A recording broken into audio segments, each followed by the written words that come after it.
तो सबको मालूम है कि ये उद्घाटन हो चुका है। 5 साल तक उसको बंद रखा गया कि श्रेय कांग्रेस को नहीं मिले। ये इनकी सोच बहुत ही निम्न स्तर की है। हमने कोई प्रोजेक्ट को जो बीजेपी राज में शुरू हुए हैं, हमने कोई प्रोजेक्ट को बंद नहीं किया। हमारी सोच में उनकी सोच में इतना रात दिन का फर्क है। यहाँ की सरकार और यहाँ के स्पीकर साहब पता नहीं क्या सोच करके इसका वापस शुभारंभ कराने के नाम पे 1 साल तक बंद रखा गया। राजनीतिक राजस्थान को लेकर आपने अच्छी मीटिंग करी है, अच्छा प्रयास कर रहे हो, हमारी शुभकामना आपके साथ में है। तो कितना एक्चुअल में धरातल पर आएगा वो टाइम बताएगा। देखिए, अभी समय है, उनको नहीं आना चाहिए। अभी भी समय है, उनको आना नहीं चाहिए, क्योंकि ओम बिरला जी जिस पद पे बैठे हुए हैं, स्पीकर लोकसभा, वो बहुत बड़ा गरिमामय पद है। और उनको शायद जानकारी दी गई कि नहीं दी गई है कि इसका उद्घाटन हो चुका है। तत्कालीन स्पीकर डॉक्टर सीपी जोशी,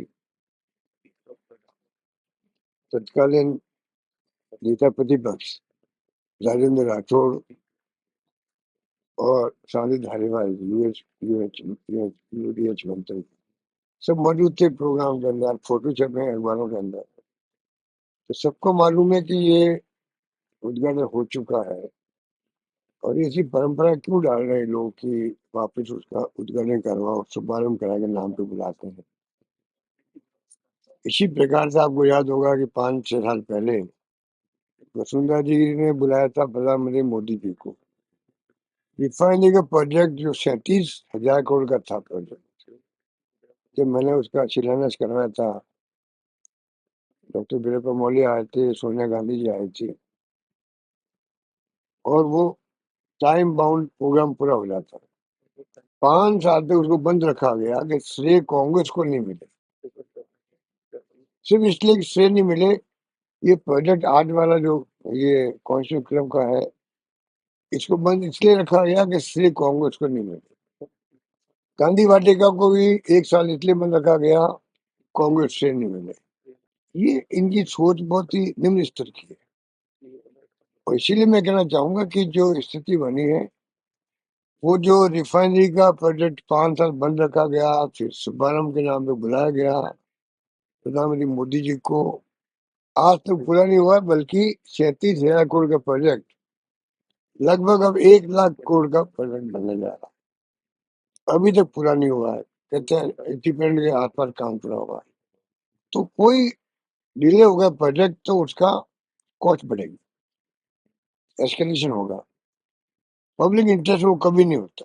हमने कोई प्रोजेक्ट को जो बीजेपी राज में शुरू हुए हैं, इंक्लूडिंग ईआरसीपी जो वसुंधरा जी ने शुरू करी थी, हमने कोई प्रोजेक्ट को बंद नहीं किया। हमारी सोच में उनकी सोच में इतना रात दिन का फर्क है। बहुत अनफॉर्चुनेट है कि यहाँ की सरकार और यहाँ के स्पीकर साहब पता नहीं क्या सोच करके इसका वापस शुभारंभ कराने के नाम पे 1 साल तक बंद रखा गया। जो उद्देश्य से बनाया गया है कॉन्स्टिट्यूशन क्लब, हिंदुस्तान में सबसे शानदार कॉन्स्टिट्यूशन क्लब राजस्थान बना, और राज्य में तो होगा भी नहीं, खाली दिल्ली के अंदर लोकसभा पार्लियामेंट से अटैच है कॉन्स्टिट्यूशन क्लब। एक नया हमने आयाम स्थापित किया। यहाँ के इंटेलेक्चुअल, यहाँ के पत्रकार, यहाँ के साहित्यकार, यहाँ के रिटायर्ड ब्यूरोक्रेट, यहाँ के रिटायर्ड जुडिशरी के लोग, यहाँ के retired politicians, MLA, MP, ex MLA सब बैठ के चर्चा कर सके, इस प्रकार की सुविधाएं मिले, लोगों को प्लेटफॉर्म मिले। ये सोच के जो इतना बड़ा काम उन्होंने हाथ में लिया, और शानदार बिल्डिंग खड़ी हो गई। अब क्या 1 साल बंद पड़ी हुई है, ये अनफॉर्चुनेट है, ये मेरा मानना। अभी भी समय है ओम बिरला जी को, मेरे ख्याल से ऐसे प्रोग्राम भाग नहीं लेना चाहिए। इसके खिलाफ खुद ही शुभारंभ कर दे, क्या दिक्कत है उसके अंदर। और जिस प्रकार की गोविंद दोतासर जी बोले भी हैं, तो ये एक प्रकार से जिस सोच के साथ में ये फैसले कर रहे हैं, वो दुर्भाग्यपूर्ण है। मेरा मानना है कि ये स्थिति अच्छी नहीं है।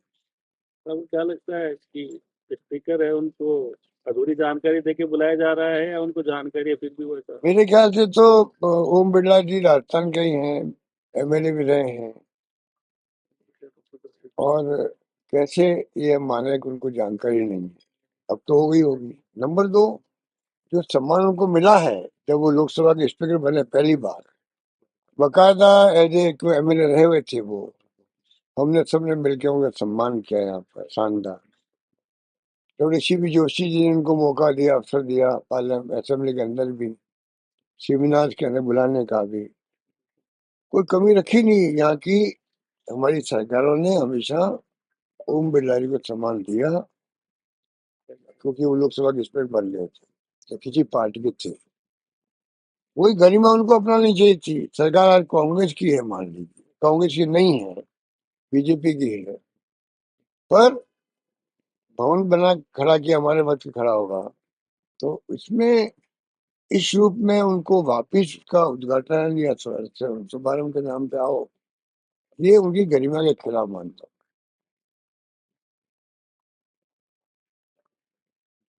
सर आपने एक आपने पत्र भी लिखा है मुख्यमंत्री जी को प्रदेश में स्वास्थ्य सेवाओं को के ढांचे को लेकर। देखिए, स्वास्थ्य सेवाओं के लेके तो मेरा मानना है कि ये मैंने पहले भी कहा, शिक्षा और स्वास्थ्य ऐसी चीज है जिसका सरकार या किसी पार्टी को राजनीति हट करके सोच होनी चाहिए। और ये जो स्वास्थ्य के खर्चे आ जाते हैं, बीमारी पड़ता है, छोटी बीमारी बड़ी बीमारी कोई हो, इसको कहते हैं आउट ऑफ पॉकेट एक्सपेंडिचर। बाकी तो प्लानिंग से आप खर्च करते हैं हर क्षेत्र में, परिवार चलाने के अंदर भी, जीवन व्यतीत करने के अंदर भी, तो बीमारी का खर्चा ऐसा होता है जो अचानक आ जाता है, कोई व्यक्ति बीमार पड़ सकता है, बीमारी कैसी भी हो सकती है, हजारों रुपए खर्च हो सकते हैं, उसको हमने 25 लाख तक का बीमा फ्री करके एक नया मॉडल तैयार किया राजस्थान को। हिंदुस्तान भर में चर्चा उसकी आ रही है, हिंदुस्तान नहीं, हिंदुस्तान के बाहर भी है, क्योंकि शायद ये कहीं पे भी नहीं है जो हमने यहाँ पे 25 लाख का इलाज फ्री किया, और वो प्रैक्टिकली लोगों को लाभ मिला उसका। हार्ट के ऑपरेशन हो गए, घुटने बदलवा दिए गए, कोई बीमारी थी उनको, इसकी तो लंबी कहानी है। अगर कोई व्यक्ति यहाँ से बॉम्बे जाना चाहे, चेन्नई जाना चाहे, तो यहाँ का पैकेज उसको शिफ्ट वहां तक हो जाएगा। कहने का मतलब इसमें लंबी कहानी है। अगर आप गहरे में जाएंगे तो पाएंगे कि किस प्रकार से कोई एक्सीडेंट हो गया, हिंदुस्तान में कोई नागरिक है, राजस्थान में आ गया, तो इलाज फ्री होगा, वो भी उसके अंदर हमने राइट टू हेल्थ में भी किया, प्रोविजन कर दिया। क्या क्या नहीं किया इसके लिए कोई सोच नहीं सकता। इतना शानदार ये योजना है, क्योंकि तारीफ सब जगह हो रही है। दुर्भाग्य से उस योजना को जो सरकार आई है, अब मैं किसको दोष दूं? हमने कई बार ध्यान दिलाया मुख्यमंत्री जी का, कल मुझे 3 पेज का पत्र लिखना पड़ा, क्योंकि सरकार समझ नहीं पा रही है कि आपने इन स्कीमों को कमजोर क्यों कर दिया, आप पेमेंट क्यों नहीं कर रहे हो, प्राइवेट सेक्टर को नहीं पेमेंट कर रहे हैं जो अस्पताल से।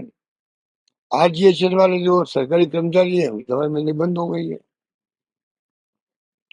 आपने गाइडलाइन जो है आप जारी कर नहीं रहे हो अस्पतालों के लिए, तो आपको दुख होगा जान करके। मेरी कई डॉक्टर से बात हुई, बहुत सीनियर डॉक्टर्स हैं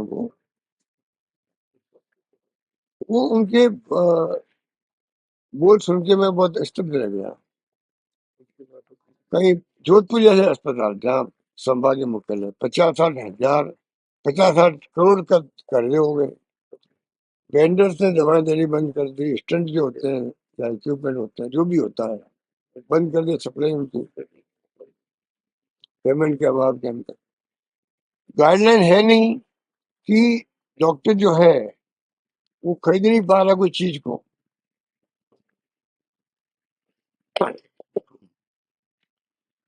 गाइडलाइन के अभाव के अंदर एक डॉक्टर कह रहा कि मुझे शर्म आती है कि मैं मरीजों को भेजता हूँ, अहमदाबाद भेज रहा हूँ, मुझे मालूम है कि इसका इलाज यहाँ हो सकता है, पर क्योंकि जो इक्विपमेंट चाहिए, जो इनके अलग अलग सामान चाहिए। उसके अभाव में मुझे जानते, मैं एम्स में मैंने काम किए होंगे, बड़े बड़े अस्पताल में नौकरी की होगी, पर आज मेरी स्थिति ये है, मुझे खुद को शर्म भी आती है, मैं अपराध बोध से ग्रसित होता हूँ कि उनको बचाने के लिए मुझे वहाँ रिकमेंड करना पड़ता है। आधे लोगों का इलाज हम कर पाते हैं। अगर ऐसी स्थिति बन गई राजस्थान के अंदर, इसको हम क्या कहें? सबसे गंभीर मुद्दा मानता हूँ मैं आज की तारीख में। वैसे तो शिक्षा, स्वास्थ्य, पानी, बिजली, सड़कें सब है, तो स्वास्थ्य जो है, बीमारी का वजह से जो लोग तकलीफ पा रहे हैं, आज इलाज बंद हो गए उनके, सरकारी कर्मचारी दुखी हैं, पेंशनर जो है 80 साल के, 65 साल के, उनके लिए यदि फॉर्मेलिटी कर दी है कि आप आइए वहां पर और पता नहीं वो पूरी फॉर्मेलिटी कीजिए अस्पताल के अंदर, जो संभव नहीं है, तो सभी लोग दुखी है और बहुत बड़ा आक्रोश है जनता के अंदर सरकार की स्वास्थ्य नीति को लेकर के। होना ही चाहिए था कि राइट टू हेल्थ जो हमने कानून पास किया, उसको मजबूत करते, उसके नियम बनाते, और प्राइवेट सेक्टर की शिकायत हमारे पास तो कुछ थी, तो हमने उसको रोक दिया उस वक्त में, उनसे बातचीत वापस करते, रास्ता निकालते कि शानदार स्वास्थ्य योजनाएं राजस्थान में अधिकार के साथ में लोगों को मिल सके। वो तो नहीं किया जा रहा है। तो ये बहुत बड़ा एक मुद्दा है, और मैं समझता हूँ कि जनता कौन कौन आकर के वो शिकायत करेगा। अगर आप फील्ड में लेंगे पीएचसी से, सीएचसी से, डिस्ट्रिक्ट अस्पताल से, आपको मालूम पड़ेगा कि लोग किस कदर दुखी हैं, कोई कल्पना नहीं करता। मेरा मानना है कि मुख्यमंत्री जी को चाहिए रिव्यू मीटिंग, और तो बहुत करने अच्छी बात है, तो इन्वेस्टमेंट कितना है कि टाइम बताएगा।